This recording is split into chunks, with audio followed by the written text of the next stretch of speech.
Quand on pense aux pirates, on pense tout de suite butin, trésors et pièces d'or qui coulent à flot. Sauf qu'en vrai, c'est rarement le cas. Sans surprise, l'objectif des pirates, c'est de capturer tous les navires de passage pour revendre leurs marchandises. Et le butin, ça pouvait être n'importe quoi tant que ça avait un petit peu de valeur. Étoffes, épices, porcelaine, vanille, esclaves et bien sûr le jackpot, de la monnaie sonnante et trébuchante. Mais la plupart du temps, le butin était bien plus banal. C'était des tonneaux et des ballots de nourriture et de matériel pour réparer le navire. Et oui, parce qu'il faut un navire fonctionnel et de quoi se protéger. Et du coup, ils vont récupérer souvent les canons des bateaux attaqués pour renforcer leur propre puissance de feu. Et en fait, même quand ils faisaient une grosse prise, diviser ça par 200 membres d'équipage, à la fin, il reste pas grand chose. Et vu que leur espérance de vie était pas franchement folichonne, ils avaient zéro intérêt à cacher ou à enterrer leur trésor. Pas le temps de niaiser, donc autant tout dépenser directement. Et pourtant, cette idée d'enterrer son trésor, elle vient sûrement d'histoires réelles, mais qui ont été bien romancées. Du Capitaine Kidd à Barbe Noire,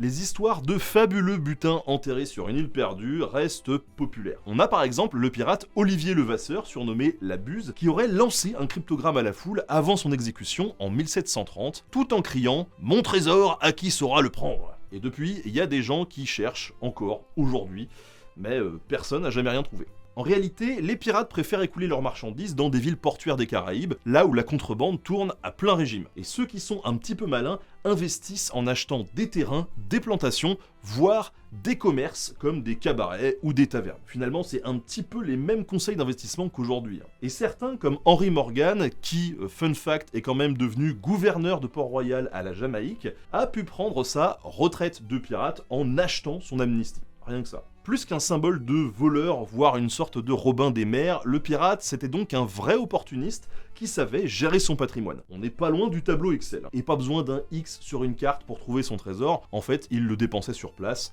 bien vivant. Et si, comme les pirates, vous préférez dépenser votre argent durement gagné directement plutôt que de le cacher, ça tombe hyper bien parce qu'en ce moment, je fais une campagne de financement participatif sur Ulule pour un super livre collectif autour de l'histoire des pirates de l'Antiquité jusqu'à nos jours. Alors je vous laisse un lien et je compte sur vous pour aller cliquer.